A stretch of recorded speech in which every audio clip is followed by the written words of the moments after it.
Hi అండి, నమస్తే. నేను మీ జాడ లక్ష్మణ్. ఏదైతే ఎక్కడ చూసినా ఒక న్యూస్ మాత్రం వైరల్గా మారిందండి. ఎక్కడ చూసినా తమిళనాడు కేసు మీకు ఈ పాటికి అర్థమైపోయింది అనుకుంటా. హెడ్ కానిస్టేబుల్ రేవతి గారి న్యూస్. నిజంగా చెప్తున్నాను కదా, ముందుగా ఆ మేడం గారికి మనం సెలవు కొట్టాల్సింది. ఇది ఎక్కడ జరిగిందంటే అసలు ఏం జరిగింది క్లారిటీగా చెప్తాను వినండి ఒకసారి. తమిళనాడు రాష్ట్రం తూర్పుగోడి జిల్లా సత్రంకుళం పోలీస్ స్టేషన్లో జరిగిన సంఘటన. పోలీసు వాళ్ళు చేసిన తప్పేంటి? అసలు ఒకేసారి 9 మందిని ఉరికమ్మ ఎలా ఎక్కబోతున్నారు? అసలు ఏంటి సమస్య ఏంటి? క్లారిటీగా ఏంటంటే కరోనా సమయం దాదాపు అంటే 2020 సమస్య ఇది.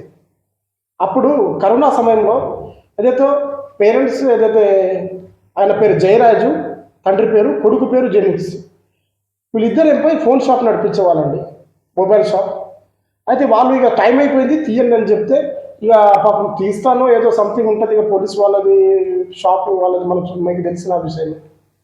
అంటే వాళ్ళ సమస్య ఏంటంటే మీరు కరోనాని ఉల్లంఘించారని, కరోనా సమయాన్ని ఉల్లంఘించారని వాళ్ళ తండ్రిని అరెస్ట్ చేసి లాకప్లో తీసుకొని కొడుతున్నారు. ఆ సమయంలో పోలీస్ స్టేషన్లో వీళ్ళ తండ్రిని ఎందుకు తీసుకుపోయినని కొడుకు వెళ్ళారట. అరెస్ట్ చేసినప్పుడు సరదాగా అరెస్ట్ చేయండి పెట్టుకోండి, అంతేగాని లాకప్లో కొట్టుడేంది? దారుణంగా కొడుతున్నారట. మా డాడీని ఎందుకు కొడుతున్నారని ఈ బాబు పోయిందట. ఈయనని కూడా కొడుతున్నారట. ఎవరేం చేస్తావో చేసుకోవాలి.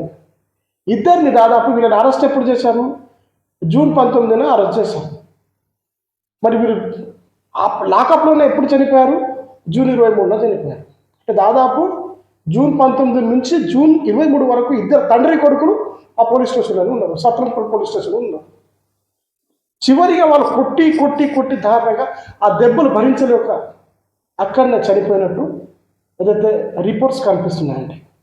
ఎంత దారుణం! నిజంగా చెప్తున్నాను కదా, కొట్టేటప్పుడు మనకు కూడా పిల్లలు ఉంటారు, కనీసం కొంచెమన్నా మీకు అవగాహన లేదా? వాళ్ళు మర్డర్ చేయలేదు, వాళ్ళు రేప్ కేసు చేయలేదు, ఏదో కరుణను ఉల్లంఘించారని అంటే వాళ్ళ మంచి కోసమే పోలీస్ డిపార్ట్మెంట్ మంచిగా చేస్తుంది, దాన్ని స్వాగతిస్తాం. కానీ అంత దారుణంగా కొట్టడం ఏంటి మీరు? కనీసం ఒక మనిషి హార్ట్ అటాక్ వచ్చి చనిపోయినా హ్యాపీగా చనిపోతాడు, తనకు బాధపడ్డాడు. కానీ హింసించి హింసించి హింసించి 5 రోజులు 19, 20, 21, 22, 23 5 రోజులు నరకం అనుభవించి వాళ్ళను మీరు చంపేసిందంటే నిజంగా చెప్తున్నారు కదా. చాలామంది అంటారు కదా, బాబాసాహెబ్ గారు ఏం చేశారంటే ఇలాంటి శిక్షణ చట్టానికి చెప్తున్నారు కదా. మరొకసారి చెప్తున్నారు, నేరస్తునికి శిక్ష పడాలంటే చట్టానికి సాక్ష్యం కావాలి. ఆ సాక్ష్యం అమ్ముడుకోకపోతే ఎప్పుడైనా సరే ఖచ్చితంగా కోర్టులు మెట్లు ఎక్కాల్సిందే. వేసిన శిక్ష ఖచ్చితంగా వాళ్ళు ఉరికమ్మం ఎక్కాల్సిందే. చాలామంది అంటారు ఈ పార్టీకి కూడా ఏముంది, పైసలు ఇస్తే కోర్టులకు వెళ్ళి మనం వెళ్ళిపోతాం, అడ్వకేట్ పట్టుకుంటే వెళ్ళిపోతామని చెప్తారు. సాక్ష్యాధారుడు అమ్ముడుకోకపోతే ఇలాంటి పరిస్థితి వస్తుంది. ఒకవేళ 9 మంది కలిసి 1 కోటి కాదు 2 కోట్లైనా ఇవ్వడానికి రెడీ.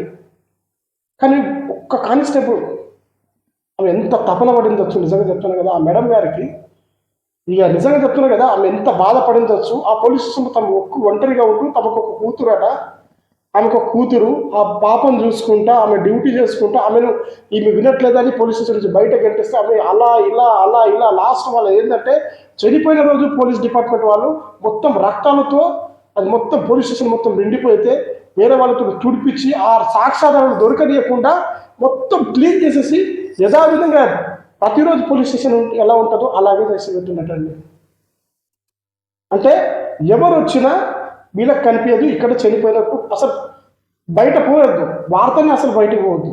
ఎవ్వరు కూడా మన పోలీస్ డిపార్ట్మెంట్ అందరూ దీనికి సహకరించాలని, ఎస్ఐ కావచ్చు, అక్కడ ఏఎస్ఐ కావచ్చు, ఆ డిపార్ట్మెంట్ మొత్తం సహకరించినట్టే మనం అందరం లోపట్ల పోతాం దీంట్లో ఈ కేసుపై.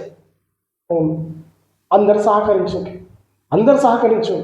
చాలామంది అంటారు కదా, అందరు ఉంటారండి దాంట్లో, ఒక హీరో కూడా ఉంటారు కదా, వాళ్ళ మనసు ఒప్పుకోదు నేను తప్పు చేస్తున్నానే, ఈ పని ఇంత దారుణంగా చేస్తున్నారా. కానీ ఆ మేడం కానిస్టేబుల్ కళ్ళారా చూశాం ఎంత దారుణం. ఏదైతే అరెస్ట్ చేసిన నుంచి ఆ హింసించే బాధలు కావచ్చు, వాళ్ళు కొట్టే విధానం కావచ్చు, చచ్చిపోయే వరకు ఆమె కళ్ళారా చూసిన సాక్ష్యం. వీళ్ళు కూడా సాక్ష్యదారులే, పోలీస్ డిపార్ట్మెంట్ కూడా సాక్ష్యదారులే. కానీ మీరు చెప్తే వీళ్ళు లోపట్లు వెళ్తారు కదా, వీళ్ళు చెప్పలేరు. వీళ్ళు లోపలనే ఆల్రెడీ ఆ డెడ్ బాడీని కూడా కనిపించకుండా అంత దారుణంగా వీళ్ళు క్లీన్ చేసి పెట్టారండి. అంటే సీసీ కెమెరా కూడా ఫుటేజ్ అక్కడ సీసీ కెమెరాకు లేకుండా సీసీ కెమెరా మొత్తం ఆఫ్ చేసేసారు, తీసి వారేసారు, మొత్తం ఏం లేవు అక్కడ. మద్రాస్ కోర్టు ఏదైతే సిబిఐకి పెట్టి అక్కడ విచారణ జరిపించగా చివరిగా ఏదైతే మొత్తం క్లీన్ చేసిన తర్వాత కూడా టేబుల్స్ ఉంటాయి కదండి, టేబుల్స్ కాళ్ళ కింద రక్తం మరకలు ఉంటాయి చిన్న చిన్నవి. అలాంటి గుర్తించి దానికి సాక్ష్యదారుడు ఎవరు? మొత్తం క్లీన్ చేసిన తర్వాత ఏం కనిపిస్తలేదు. టేబుల్ జరిపిన తర్వాత మేడం వచ్చి సార్ టేబుల్ జరిపి చూడండి అని చెప్తే చిన్న చిన్న మరకలు కనిపించినాయి. దాన్నే తీసుకొని పోయి మొత్తం ఎంక్వైరీ చేస్తే ఇక్కడే చనిపోయినట్టు వార్తలు వినిపించినట్టు పోలీస్ స్టేషన్. అంటే చిన్న సాక్ష్యం అక్కడ కనిపించింది ఏంటి? ఎస్ఐ కుర్చీ కావచ్చు, అక్కడ టేబుల్స్ కావచ్చు ఎదుగుతుంటూ దాని కింద ఉన్న మరకలు వీళ్ళు తొందర ఫాస్ట్ తుడిచేశారు, మొత్తం క్లీన్ చేశారు. అయినా అక్కడ ఉన్న మరకలు కొన్ని మరకల వల్ల మొత్తం బయటపడింది. ఈరోజు దాదాపు ఏకంగా ఏదైతే మదురై కోర్టు ఏకంగా 9 మందిని ఉరి శిక్ష విధించారంట. నిజంగా చెప్తున్నాం కదా, ఆ మేడం ఎంత బాధపడిందొచ్చు, పాపం ఆమెను ఎంత హింసించవచ్చు. ఆమె కళ్ళారా చూసింది, ఆ బాధ నేను తట్టుకోలేను, నా వృత్తి ఇది కాదు, నాకు జీతం వచ్చినా సరే లేకపోయినా సరే. ఆమెకు బెదిరించిందట కూడా, నీకు చేయాలనుకుంటున్నావు జాబ్ చేయి, లేకపోతే తీసేస్తాం, కానీ బయట నుంచి నువ్వు దయచేసి బయట లూసిపోవద్దు, బయట వెళ్ళకపోవద్దు. సరే వాళ్ళతో మాట్లాడుకుంటా, వాళ్ళ బెదిరింపు కాల్స్ భయపడుకుంటా, ఇది అది ఒత్తిడికి ఎంత బాధ ఉంటుందంటే చెప్పండి. అయినా తను ఒంటరిగా పోరాడి తన కూతురుతో పాటు వేరే వాళ్ళ సపోర్ట్ తీసుకొని టోటల్గా ఏకంగా పోలీస్ స్టేషన్ని మొత్తం కోర్టులు మెట్లు ఎక్కిపించి వాళ్ళందరినీ ఉరికమ్మలు ఎక్కిపించింది. నిజంగా చెప్తున్నాను కదా, ఆ మేడం గారికి ఎన్నిసార్లు హ్యాట్సాప్ చెప్పినా మనకు తక్కువ. ఎందుకోసం అంటే ఇలాంటి అందరికీ చూపించాలి, ఇలాంటి అందరికీ కనిపించాలి, అప్పుడే మన దేశం బాగుపడినట్టు ఉంటుంది. చాలామంది అంటున్నారు డబ్బులు ఉంటే ఏమైనా చేయొచ్చు. ఏమైంది ఇప్పుడు ఎస్ఐ ఏం చేస్తారు? మరి ఉరికమ్మం ఎక్కింది కదా, ఏం చేస్తారు? ఏఎస్ఐ ఏం చేస్తారు? ఉరికమ్మం వచ్చింది అంతే. ఏకంగా 9 మందిని పోలీస్ స్టేషన్లో కాదు, ఓన్లీ పోలీస్ స్టేషన్లో పెట్టడం కాదు, జైల్లో ఖైదీగా జీవిత ఖైదీ కూడా కాదు, టోటల్ ఉరికమ్మం. ఇది ఎక్కడ లేదంటే చరిత్రలో కూడా కాదు. చరిత్ర రాసింది ఇప్పుడు ఎవరు అంటే హెడ్ కానిస్టేబుల్ రేవతి గారే. ఆమె ఈరోజు ప్రపంచం మొత్తం, ఈ దేశమే కాదు ప్రపంచ దేశాలు కూడా చూడాల్సింది ఆమె వైపు. అంటే ఒక చిన్న సాక్ష్యం వల్ల 2 మందికి ఉరికమ్మం ఎక్కించారా అని విదేశాల్లో కూడా ఈ వార్త వస్తుంది. ఆల్మోస్ట్ పోయింది. ఈ పాటికి అందరికీ ఈ న్యూస్ స్ప్రెడ్ అయిపోయింది. అంటే కానీ ఆమె ధైర్యానికి ఈరోజు ప్రజలు చాలామంది సెల్యూట్ కొడుతున్నారు. సోషల్ మీడియాలో కావచ్చు, వార్తాపత్రికల్లో కావచ్చు, మనం వింటున్న న్యూస్ పత్రికల్లో కావచ్చు, ఎక్కడ చూసినా నిజంగా చాలామంది స్పందిస్తున్నారు. ఇలాంటి మెడల్స్ చాలా అవసరము ఈ దేశానికి, ఇలాంటి వాళ్ళు నిజాయితీ పరులు చాలా అవసరం. అంటే నాకు తెలిసి ఏదైతే లంచం పైన డబ్బులు తీసుకుంటారు కదా, వాళ్ళు భయపడతారు. ఎందుకోసం అంటే నేను లంచం తీసుకుంటారు కాబట్టి సైలెంట్ ఉంటారు. కానీ నిజాయితీగా ఎవరైతే జాబ్ చేస్తారో వాళ్ళకు భయం అనేది ఉండదండి. ఏదేమైనా ఈ నిజాన్ని బయట పెట్టడమే నా లక్ష్యం అనుకుంటాను. చాలామంది మన సినిమాల్లో చూస్తాం కదా, పోలీస్ అనుకుంటా డ్రెస్సులు వేసుకుంటా పోలీస్ అని గురించి చెప్తారు, సింహాసనం పైన ఏదో 4 డైలాగ్ చెప్తారు. కానీ అది వేస్ట్ కాదు. కానీ రియల్ పోలీస్ ఎవరంటే ఈ రేవతి మేడం గారు. నిజంగా చెప్తారు కదా, ఇలాంటి వాళ్ళకు సెల్యూట్ కొట్టండి. మీరు కొట్టాలనుకుంటే ఇలాంటి వాళ్ళకు సెల్యూట్ కొట్టండి. ఈ దేశ చరిత్రను మార్చేసిన ఒక లేడీ కానిస్టేబుల్ను నిజంగా చెప్తారు కదా, ఇలాంటి వాళ్ళని మీరు సెల్యూట్ కొట్టాలి.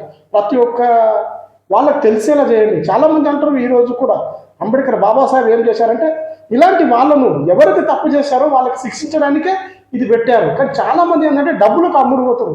సాక్ష్యాధారులు అమ్ముడుపోవడం వల్ల వాళ్ళకు అంటే బయటికి వస్తారు అంతే తప్ప వాళ్ళకు ఏదో ఇది లేక కాదు. సాక్ష్యం గట్టిగా ఉంటే ఖచ్చితంగా చట్టాలు ఉన్నాయి, దానికి ఏదో ఒక చట్టంతో వాళ్ళకి ఇరికించవచ్చు. కానీ సాక్ష్యాధారుడు అమ్ముడుపోతే అక్కడ ఏం చేస్తారు చెప్పండి? సాక్ష్యాధారుడే అమ్ముడుపోతే అక్కడ ఏం చేస్తారు మీరు చెప్పండి? నిజం చెప్తున్నారు కదా, ఆమె ఎంత బాధపడుకుంటూ ఒత్తిళ్ళు పడుకుంటూ అయినా ఇంకొకటి విషయం చెప్పాలి వాళ్ళకు. ఏదైతే ఇక్కడ జయరాజ్ అనేది కావచ్చు తండ్రి, ఆ కొడుకు జెనిక్స్ కావచ్చు, వీళ్ళు ఏంటంటే చిన్న మొబైల్ షాప్ నడిపించుకుంటారండి.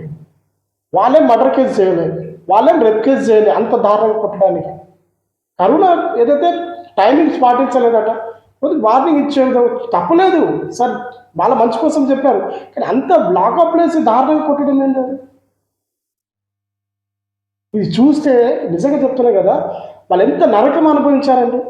ఒక్కొక్క దెబ్బకు అమ్మ మనం చిన్న దెబ్బ ఒక ముళ్ళు గుచ్చుతేనే అమ్మ అని గుర్తుకొస్తుంది. వాళ్ళ పోలీస్ లాఠీ దెబ్బలకు ఏకంగా తండ్రి కొడుకులో చనిపోయారంటే వాళ్ళు ఎంత నరకం అనుభవించారో ఆలోచించండి. ఆ నరకాన్ని స్వయంగా చూసిన వ్యక్తి ఎవరంటే ప్రత్యక్ష సాక్షి ఈ ఏదైతే రేవతి గారు. అది ప్రత్యక్షంగా చూశారు కాబట్టి ఆ బాధను ఆమె తట్టుకోలేదు. చాలా ఖచ్చితంగా ఇలాంటి నేరం ఎవరైతే నేరం చేశారో వీళ్ళకి ఖచ్చితంగా శిక్ష పడాల్సిందే. వీళ్ళకి అమాయకులకు ప్రాణాలు తీసుకున్నారు ఈరోజు ఈ పోలీస్ స్టేషన్లో. నా ఉద్యోగం ఉన్నా పర్వాలేదు, పీకిపోయినా పర్వాలేదు అని నిజంగా చెప్తున్నాయి కదా. ఆమె చేసిన సాక్ష్యం వల్ల ఈరోజు 9 మంది ఏకంగా ఉరికంబం ఎక్కబోతున్నారంటే నిజంగా ముందుగా మరి ఎన్నిసార్లు సెల్లుడు కొట్టినా అంత తప్పే అండి. ఎన్నిసార్లు సెల్లుడు కొట్టినా అంత తక్కువే. కానీ ఇలాంటి పోలీస్ డిపార్ట్మెంట్ కావచ్చు, ప్రతి సంస్థలో ఉండాలి. పోలీస్ డిపార్ట్మెంట్ ఒకటే కావచ్చు, అదే కాదు ఏ సంస్థలో కూడా ఏది ఉన్నా నిజాయితీ వాళ్ళకు ఖచ్చితంగా. చాలామంది అంటారు కదా, మేము ఏదైనా సాధించవచ్చు, కానీ ఇలాంటి వాళ్ళు ఒక్కరైనా ఉంటారు. వాళ్ళు భయపడరు, ఎవరికి వంగరు, వాళ్ళకి పొగరు ఎక్కువ ఉంటుంది, అహంకారం ఎక్కువ ఉంటుంది. చాలామంది అంటారు కదా, ఎవరికి వంగరు, వాళ్ళు చెప్పింది సక్సెస్. వాళ్ళు కరెక్ట్ పని చేస్తారు, కరెక్ట్ జనాల ముందు ఉంటారు. ఎవరైనా అంటే పడరు, వాళ్ళు కోపం చాలా త్వరగా వచ్చేస్తుంది అలాంటి వాళ్ళు. కానీ ముక్కు సూటి మనసు అంటారు వాళ్ళు. అందరికీ నచ్చరు, ఫ్రెండ్స్ తక్కువ ఉంటారు, చాలామంది దూరం అయిపోతారు. కానీ అలాంటి వాళ్ళే చివరిగా గెలుస్తారు. ఎగ్జాంపుల్ ఇది తమిళనాడు కేసు. నిజంగా చెప్తున్నాను కదా, మదురై కోర్టు 9 మందిని ఏకంగా లాకప్లో వేయకుండా వాళ్ళు ఇక దండగా భోజనం పెట్టి పోలీస్ స్టేషన్లో పెట్టకుండా జైల్లో పెట్టి తిండి ఎందుకని డైరెక్ట్గా మరణ శిక్ష విధించారు కదా. ఉరికమ్మ ఎక్కుతున్నారు కదా. జడ్జి గారు కూడా ఇంత ఇది అనుకోవాలి కదా.